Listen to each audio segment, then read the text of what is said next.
Hello, আসসালামু আলাইকুম। সবাই কেমন আছেন? আশা করি সবাই ভালো আছেন। আলহামদুলিল্লাহ অনেক ভালো আছি। সকাল সকাল যেকোনো একটা রান্না তো করতেই হবে। তো আজকে ভেবে পাচ্ছিলাম না কি রান্না করব। তো দেখি ফ্রিজে ২টা ইলিশের মাথা আর একটা টুকরা আছে।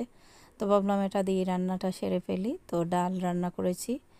আর এখানে আমি পরিমাণ মতো একটা লোহারি বসাইয়া দিয়ে তারপরে পরিমাণ মতো তেল দিয়ে এর মধ্যে রসুন আর পেঁয়াজের পেস্ট একসঙ্গে করে নিয়েছিলাম শিলপাটায়। তো দিয়ে সুন্দর করে এখানে পরিমাণ মতো হলুদের গুঁড়া, মরিচের গুঁড়া, ধনিয়ার গুঁড়া, পরিমাণ মতো লবণ দিয়ে মশলাটাকে ভালো করে সুন্দর করে কষিয়ে নিচ্ছি। আর এইভাবে অল্প জিনিস দিয়ে রান্না করলে অনেক সময় মশলাটা বেশি পড়ে গেলে কিন্তু খেতে ভালো লাগে না। চেষ্টা করবেন অল্প জিনিস রান্না করতে গেলে অল্পই মশলাটা ব্যবহার করবেন। আর আমি মশলা পরিমাণে অনেকটাই কম খেয়ে থাকি, যে কোনো রান্নার ক্ষেত্রে আমার আসলে বেশি মশলাদার খাবার ভালো লাগে না। তো এই তো ২টা ইলিশের মাথা আর মাছ কিছুক্ষণ মশলাটাকে কষানোর পরে দিয়ে নেড়ে চেড়ে এখন এটাকে একটা ঢাকনা দিয়ে মাছটাকে কিছুক্ষণ বোনা করে নেব। তো আসলে ইলিশ মাছ এমনিতেই অনেক মজা, কাঁটাদার মাছগুলা কিন্তু অনেক খেতে বেশি ভালো। তো এইগুলোকে আজকে আমি ২-৩টা বেগুন আর গাছের কয়েকটা বরবটি ছিল, তো এগুলা দিয়ে রান্না করব। তো ফ্রিজে বাসায় ছিলাম না, তো ফ্রিজে মাছ টাছ সব কিছু একদম ফুরিয়ে গেছে। তো বাজার করা হয় নাই, ভাবলাম যা আছে তাই দিয়ে চালিয়ে নিই। তো এই তো মাছটাকে ভালো করে একদম অল্প আছে এটাকে কষিয়ে নিচ্ছিলাম, কারণ ভালো করে কষানো না হলে আবার খেতে ভালো লাগবে না, কেমন যেন একটা কাঁচা কাঁচা গন্ধ লাগবে। তো এখানে দিয়ে দিলাম গাছের কিছুটা কাঁচামরিচ, বরবটির সঙ্গে নিয়ে আসছিলাম, দিয়ে সুন্দর করে এখন এই বেগুন আর বরবটিগুলোকে দিয়ে আবারও সুন্দর করে এটাকে এভাবে একটু একটু চেপে চেপে তারপরে ঢাকনা দিয়ে ডেকে রান্না করব, যাতে করে আস্তে আস্তে করে সিদ্ধ হয়ে যায়। তো এই তো দেখুন এখন আরও ভালো করে কিছুটা নেড়ে চেড়ে আবারও ঢাকনা দিয়ে দেব, কারণ এই সবজিটা ভালো করে সিদ্ধ না হলে আবার খেতে ভালো লাগবে না। আর ইলিশের এত সুন্দর একটা ঘ্রাণ বেরোইছে কি বলবো।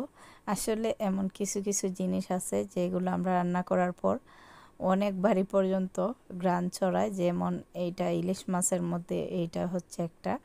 ইলিশ মাছ রান্না করলে আপনি চেষ্টা করে ওইটারে গড়ে ঢেকে রাখতে পারবেন না, চতুর্দিক ছড়ায় যায়।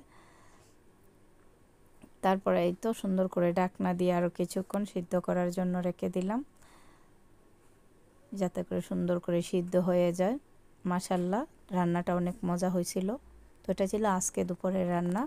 তো সব সময় তো লং ভিডিও না দিতে দিতে অনেক দিন হয়ে গেছে, তো গতকালকে একটা দিছিলাম। তো আজকে এই রান্নাটা করলাম, আজকে রান্নাটাও ভাবলাম যে আজকেরটাও আমি এখানে আপলোড দেই। তো আমার রান্নাবান্না আপনাদের ভালো লাগে জানলে আমার অনেক ভালো লাগে, আসলে রান্না করতে আরও বেশি ভালো লাগে। তো এই তো অনেকক্ষণ ধরে এই রান্নাটা করছিলাম। আর পাশের চুলাতে আমি যেটা সব সময় করে থাকি, কিছুটা কুসুম গরম পানি বসাইয়া রাখছি। আর আজকে আমাদের দুপুরের খাবারে ছিল পাতলা ডাল, তারপরে এই বেগুনের তরকারি, আর ছিল গতকালকের করা ভাজি। এগুলা দিয়ে আজকে দুপুরের খাওয়াটা চলে গেছে। তো কার কার বাসায় কী হলো অবশ্যই কমেন্টে জানাবেন। আর ঢাকনাটা এত শক্ত করে লাগছিল, তো পরে আবার ঢাকনাটা উঠাইয়া তারপরে মাছগুলোকে একটু ভেঙে দিচ্ছিলাম, যাতে করে মাছের গন্ধটা একদম ভালো করে একদম সবজির মধ্যে চড়ায়। আর এখন এই পর্যায়ে এখন আমি এর মধ্যে অল্প কিছুটা ঝোল দিয়ে দেব।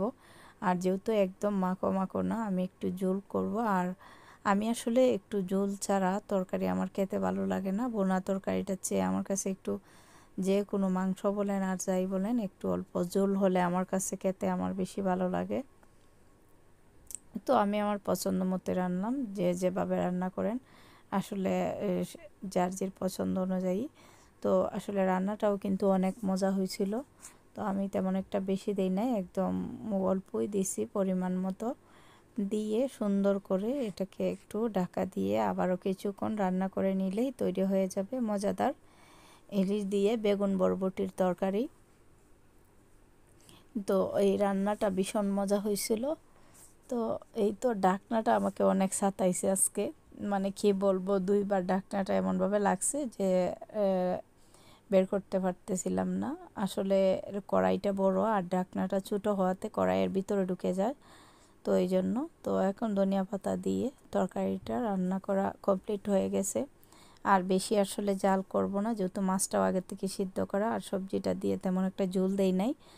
তো এই তো এখন একটা সার্ভিং বাটিতে তুলে রাখছি, কিছুটা তুলে দেখাচ্ছি কতটা সুন্দর হয়েছে। মাশাল্লাহ, খেতেও মাশাল্লাহ অনেক ভালো হয়েছে। সবার জন্য দোয়া রইল, সবার জন্য শুভকামনা। সবাই ভালো থাকবেন। আল্লাহ হাফেজ।